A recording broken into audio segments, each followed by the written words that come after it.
Okay, and we're back. So we're out here at the beautiful, beautiful Bondi. I've been here like, I think, if you guys can hear me, hopefully my microphone's working. I've been here like once or twice. No, my second time here. Me and myself, I've just met Jack from the Steelers Nation Australia Facebook page. And in 1 minute, I'm going to zoom over from these cars.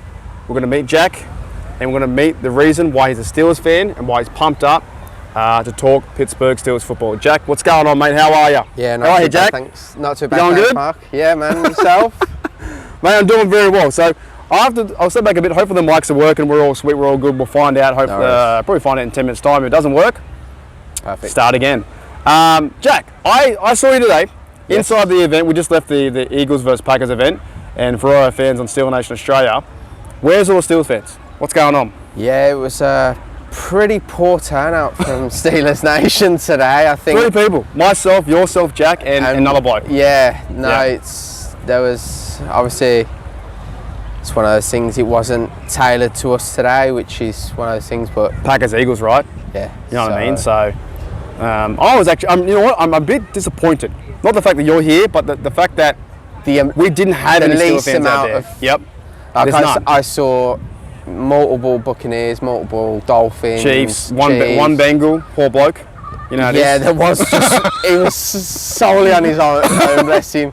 Saw a few Ravens, which few Rams here and there. I'm surprised the Ravens were out after yesterday, but let's talk about that. This will be going on Steelers Nation Australia and quite possibly Steelers Nation Australia Facebook page, which you're a part of as well, which I appreciate. No worries.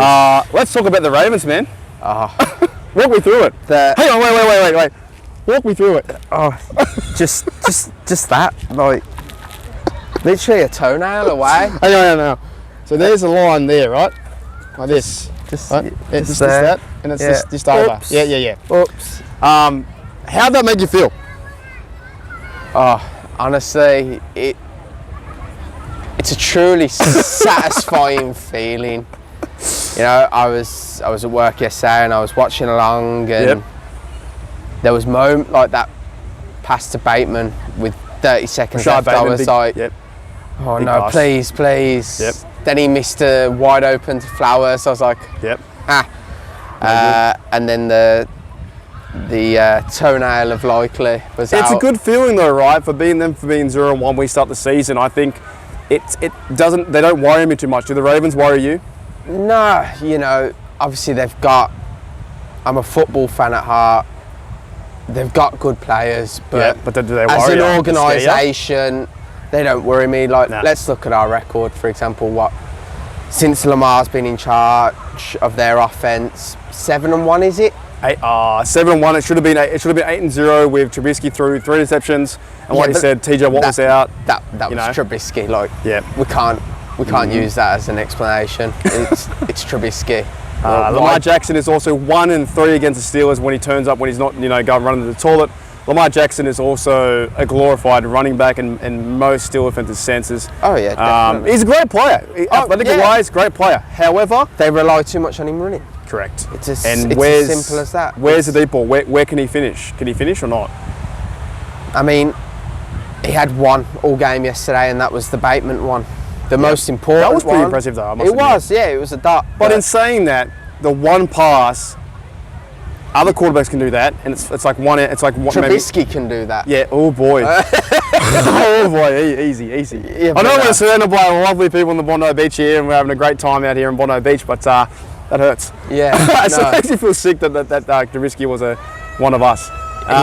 He was. No, it made me feel really good. Like, as the Ravens are so hyped up every year that they're they were hyped up this year. Yes. They had King Henry. They had Lamar. They have Flowers. Yep. They have Roquan Smith, which, to be honest, complained. I don't know if you saw. Yeah, true. All he did was cry about how number 88 pushed him yesterday. After I did hear that. Yep. Tackled Mahomes out of bounds. That's all he did. Yeah. Do you think he's going to miss? The Ravens going to miss Queen with our addition with Patrick Queen as well? I do. Yeah. Because I believe so. It was the combination. It was Queen and Smith. Yep.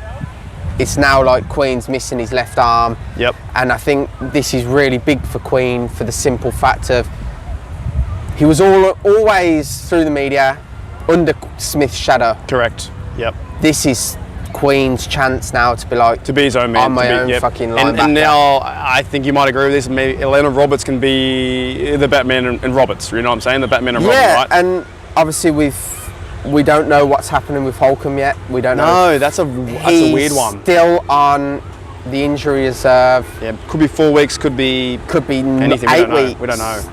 They need to reactivate him before the 8 to 9 week mark. Do you think in terms of we've been talking all day still as we're just getting a bit of this stuff now, but do you think in terms of the free agent acquisitions that Patrick Queen was the best one?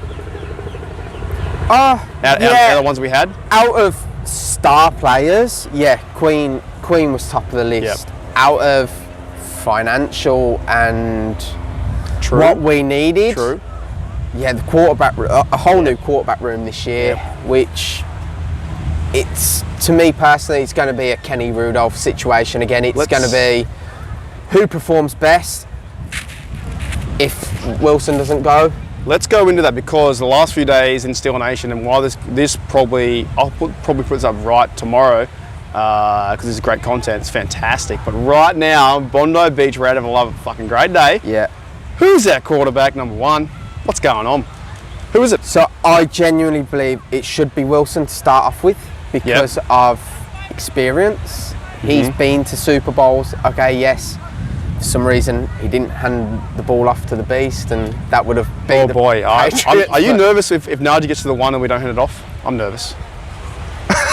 I mean, I don't think Tomlin would make the same mistake. No. But you never know. Apparently, he can't call challenges, but I don't think Tomlin makes that choice where it's 2nd and 1, you run that ball every single time. Yeah. It doesn't even matter if you get -2 yards, you run the ball. And the worst every thing about time. it is, let's be honest, Najee is a great running back, but we don't know what his future is yet. Correct. We didn't pick up his 5th. Yep.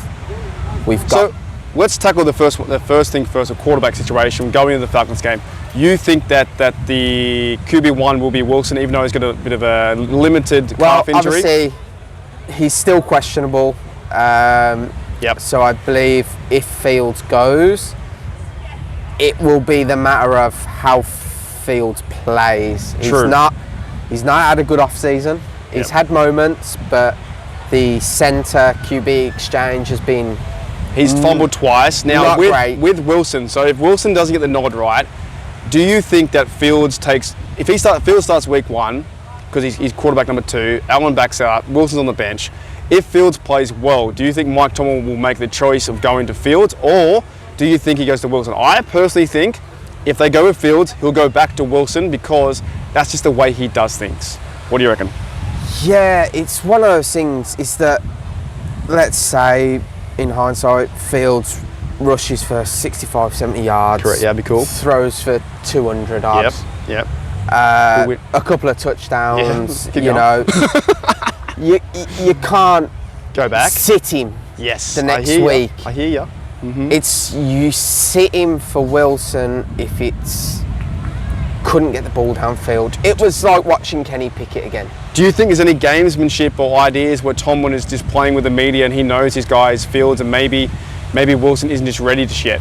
Maybe he's not. He could be one, but he's not ready to play with the injury. But this is the thing, as obviously a lot of the Steelers fans know out there, is Tomlin's the master of mind games. Yep. He never say never, but never. Yeah, exactly. That is literally his answer to everything. It's, when he walked out of the press conference last year for his contract extension. Hey, Coach Tomlin, go for the win, man. Man, I'm fucking working. Yeah, exactly. Yep. So, he's a very smart man. Okay, 2 days ago, I don't know who's going to start. Do you know who's going to start quarterback? If he's fit, Wilson. Okay. If he's fit. If he's not fit, because it's Fields, right? Of his experience. Yeah. But if he's not fit, they're going to start. Oh, they're going to start Fields. Yeah. And then see what happens. Yeah. Yep. I mean, I hear you. I'm not even, as sad as it is, he's one of us now. I'm not even contending for Allen to even get a snap. No, he'll only play if he has to play in terms if of there's 2 injuries in front of him. Knock on wood, I'm knocking on my head. Yeah. That's not going to happen unless we do the Christmas Rudolph again, and it's Allen can be fine to play, but he's not going to be quarterback 1 or 2. No, so I'm with you. I think Wilson starts if he's healthy. If he's not healthy, it's Fields. Then they go back to Wilson. But I think Steel Nation is a bit all over the shop. We don't know exactly who's going to play where and what. I think it's exciting times for us waking up at 3 o'clock in the morning. Now, you're originally from the UK, right? I am, yes. How did you become a Steelers fan? So I originally became a Steelers fan. My stepdad was, unfortunately, a Browns fan. A what? A Browns fan, yeah. So it was more of a competing against. How did he become a Browns other. fan? Yeah, I don't even know I don't know how he got into it. He was staying up late because obviously here in Australia it's very early mornings. Correct. And then it's in the UK it's late at night. Yeah. He'd watch it very late at night, and I'd be like, "What's that? What's up?" And then I just don't even know why I became the Steelers. So he was a Browns fan, and you chose maybe the Steelers because it was the opposite rival to the Browns? Yeah, it was opposite rival. It could have gone any way. It was lucky you didn't choose the Bengals, mate. I know. It's 56 years, I think that is. Yeah.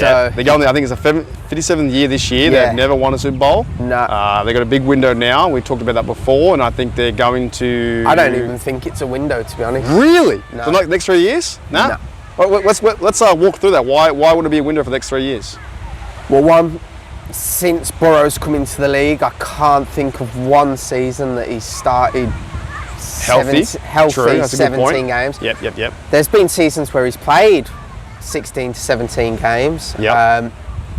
But he's never been 100% And last healthy. year he missed 5 games too, and we had Jake Browning at quarterback. Even though he was a Bengal, he didn't do too bad for a backup. But last year was the season of the backups. Correct. And they're almost destined to lose and come fourth. And now this year they have an easier schedule, and Jack Burrow will be starting. But I think they have a window of like maybe 2 years. But there's a lot of complications around the receiver room. And also I think they've lost their safeties, that kind of stuff too. It's not the same Bengals defense we've seen. No. So you think they kind of, it goes on the Joe Burrow health, right? Not just the health. It's like you said, they've lost safeties. Yep. They've lost key defense. Running back, Mixon. Yeah, Mixon's gone to the Texans. Yep. He'll play well there too, by the way. He'll play very well in that system. Apart from obviously the obvious ones like the Chiefs. Yep. The Texans are a worrying team. Yep. Like, they require Stroud, Diggs, Tank Dell. Yep. And now they're just adding to it with Mixon. You know what I do love so far in this little podcast, little interview I'm doing with you from Jack from Steelers UK out here on Bondi, where 2 blokes in our room talking Steelers, now we're 2 blokes at the beach. I think it's bloody awesome. Yeah, no. All right, we'll kind of keep it, we'll go for the next 5 or so minutes. I want to get your opinion on this Najee year. What's going to happen with Najee and his contract and his big year? Will he stay with the Pittsburgh Steelers in 2025? Or do the Steelers need him? Or how do they've signed Cameron Haywood, they signed Pat Frymouth, but what happens next at the running back position? See, that's, like you said, we've signed Cam to a 3-year deal, moved to a 4, an extension of a 4-year deal. Yep. Cap space is running low. We've got potentially of signing either Fields or Wilson. They've got to sign one quarterback. They've got to sign one of them. Or maybe they go rookie route, but they've got to sign something. Well, you think so? Let's look at how the rookie route went for us 2 years ago. Bad. Yeah. Kenny Pickett. Small hands, Kenny Pickett. I liked Pickett. He didn't have the team or the offensive coordinator. Yep. And then as soon as a new OC comes in. So you think, we talked about it before off air in the Packers and Eagles room, watching the Eagle Field room with Fly Eagle Fly and EGLA, whatever you call it. The Jets overhyped chant. The Jets chant, JETS, but the Eagles version. Yeah. And that's what Eagles wrong. We talked about it before, but Najee, I've got a feeling that Najee to me has a big year, but he might go to another club. Do you think the Steelers retain him in 2025 after a big year? He's going to have a big year for sure, though. It's going to come down to numbers, statistics, and consistency. Now, we all know as Steelers fans, Najee has been nothing but consistent. In overall, he starts slow, and then he starts packing on the Derrick Henry numbers towards the end. Not from yesterday. Not from the other day. No, well, yeah. That was when he was a Titan numbers. Well, that's a good point, right? Arthur Smith led Derrick Henry to an MVP season when he had over 2,000 yards. Yep. Do you think you see a massive year from Najee Harris this year? Yeah, because there's a lot of similarities to Henry and Najee. You know, they're both powerhouse running backs. Both from They Alabama? love a good stiff Alabama? arm. Yep, both Alabama. Yep, Alabama, yep. They were in the same classes with Hurts, you know, so it's one of those things. If he can put up the numbers, sure, offer him a contract. Yep. But as I said to you earlier, I genuinely believe it's going to be a Barkley situation. Do you think he chases more money though? In his situation, Najee might chase more money, which he's all more entitled to, right? Oh yeah, as a big year, he might go and he's sign been over 1,000 yards since he entered the league. If he does it this year, he'll be the 14th player or the 13th player of the NFL history to the 4 years in a row. Yeah, 4 years So in a row. if he gets it, he might go to another team. As long as he doesn't go to the AFC, the or the Ravens or the Bengals, you know. But yeah, no, I think it'll be a Barkley situation. I think they'll sit him down and say, look, we're not giving you your fifth year because the running back market isn't worth that. Correct. Go see what you can get. Yep. If you can't get what you want, we've got a contract here for you. Yeah, 100%. And then it turns to Jalen Warren is he's on a free agent next year as well. So if they don't get Najee, which I'm happy with either, I'm thankful with both. But then you sign Warren, right? I have a 100%. feeling, and again, this might be an unpopular suggestion to most Steeler fans. I think Warren's got more upside. Yeah. Okay. I think we've seen Najee's ceiling. Now again, he could completely prove me wrong this year. Yep. And I'll happily eat my words. But I think that Najee might play himself out of the Steelers contract, to be honest. Yeah. If he plays really well, he might go and see other teams. That's my. And I think that's why I think he's got more upside. He's had 3. This is his 4th year. Yep. Great years with us, but I think Canada's put a bad taste in his mouth. When you've had an OC. Canada's put a bad taste in everyone's mouth. Let's be honest.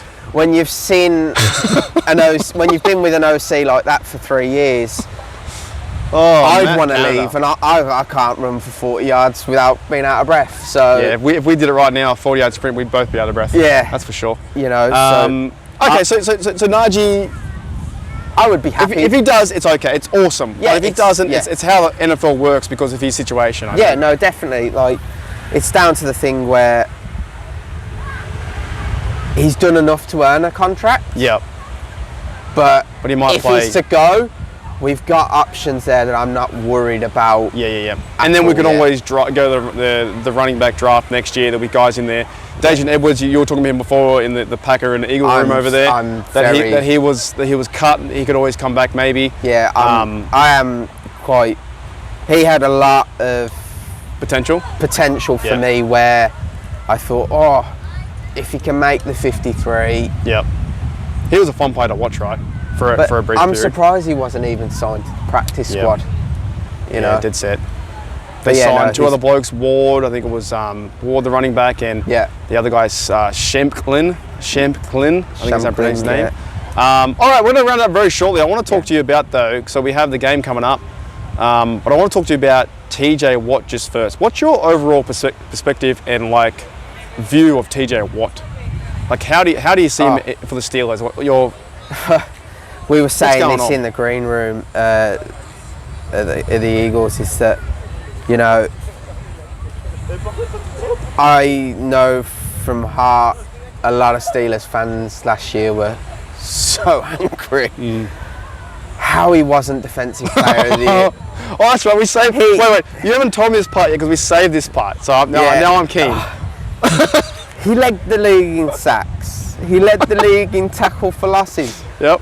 The person that was closest to him in both of those stats was Micah Parsons. Yeah. So how does Myles Garrett win? I don't know. Well, he won via pass rush win rate, which is better than a sack apparently. But it's not. I'm sorry, it's not. You know, Tej has been consistent. Even when he misses half the season, he's still putting up better stats than half of the pass rushers. All right, in the let's go league. back a few years. And what about when he got denied that sack to take over Michael Strahan's record for the New York Giants? How were you feeling then? Any good? No good? No, I wasn't, because this is the thing, and this has been TJ's career, and he says it in interviews all the time. Yep. He never looks for accolades. No. I saw in an interview he was pissed last year. Yeah, no, he's pissed this year. Because he's a Steeler at heart. He's 100%. what we. And you're bloody wearing his bloody jersey, mate. yeah. There you go. Jesus. He's Louise. what we stand as an organisation. It's Yep. smash mouth. I'm getting to the quarterback quicker than anybody. I don't care who you put in front of me. I'm getting him and I'm tackling him. And you know, from the likes of James Harrison, Debo, you know. You didn't say Kiesel, Woodley. There's loads of them. Loads of players. TJ was just the next one after them all. And actually, we might have one after. Herbig might be coming after. Well, even Highsmith. Yeah, Highsmith too. I can't forget him either. Yeah. You know, I actually feel that this year is going to be Highsmith's breakout year. Yep.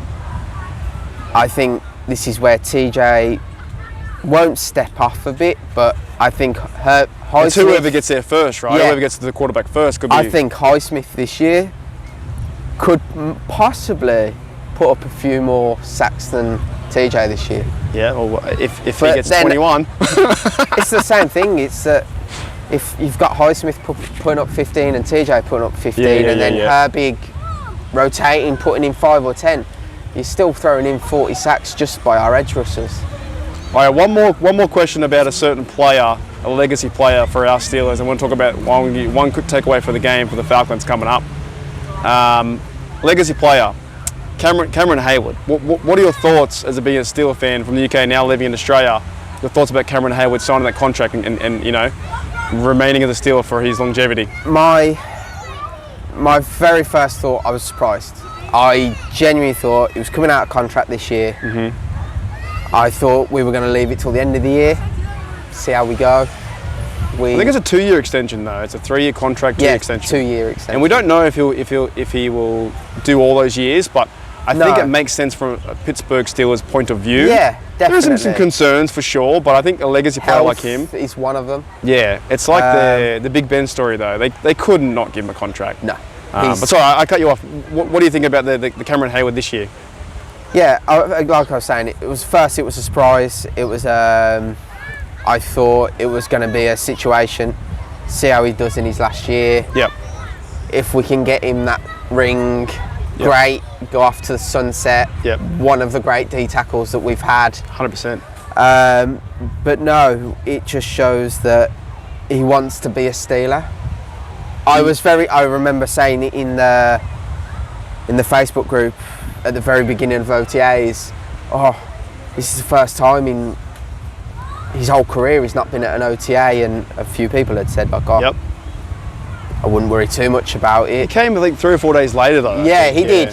He showed up eventually, and it just shows, you know, he's been our captain for the last... I think 9 Pro Bowlers. He's multiple man of the year. Do you think in this season he takes a bit of a backward step and someone else steps up? More mentor. Like a Benton or someone else steps up? Yeah, definitely. I'm looking forward to seeing what Liao will do. Yes, true. He's come out too, in the last few weeks, Another one that's a sleeper to most Steelers fans. He's been working hard though over the last few years.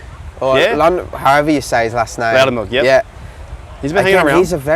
He's a sleeper. He's sat behind the likes of Haywood and Benton, and every now and again he comes out. He's in the situation now too. Is Loudermilk is almost forced to do something now though. Yeah. Same with DeMarvin Leal. I think he's now turning himself into a DN / outside linebacker. Yeah. I think we're going to have one of the most ferocious pass rush defenses. We always have league. though. That's the thing. Yeah. What's new for us? Yeah, that's the defense isn't my concern, and it hasn't been for a very long time. You know, as long as we can keep Haywood, Highsmith, Watt, Fitzpatrick, and even JPJ as long as we can keep them fit for the season, we might give up yards, but I'm not worried about defense. Bend, but don't break defense. Alrighty, so let's go into a prediction to end the show. It's been fantastic. Like I said, out here in Bondi, saying hello to everyone. I'm a bloke in his room. Jack's a bloke in his room. Cheer on the team too. Might be his very first podcast, but it's been a great podcast. Yeah. We could be here forever. But I do want to know your prediction for the Steelers versus Falcons coming up. How do we win, and what do we win by? It's Falcons, so I'm not too worried about them. You've got Kirk Cousins, who's coming off an ACL. He's injured. It's Kirk Cousins. You know, we always seem to perform well against the Falcons because of obviously 15-2, by the way. I know, you know, and it's an important game for two other players. Obviously, Haywood's father, Ironhead, played for the Falcons, so big time. You know, it's an important game for them. Arthur Smith's got a point to prove. Being sacked from them last year. Give it to your old boss. I reckon it's going to be a 24-17 win to the Steelers. I like it. And it's going to be one of those games where we have a good first 2 quarters, look sketchy in the third, and then seal it in the fourth. Who's your Steeler MVP? If it's 24-17, who's your Steeler MVP? Who wins it for us? Well, it's got to go to, obviously it's definitely going to go to one of our defensive players because they're being the most consistent, like TJ, for example. So I'd say TJ or Highsmith for defense, and then for offense, tricky. I'm going to have to say it's going to be either one of the running backs or Pickens because they're just, again, it's the most consistent we've been in a few years now.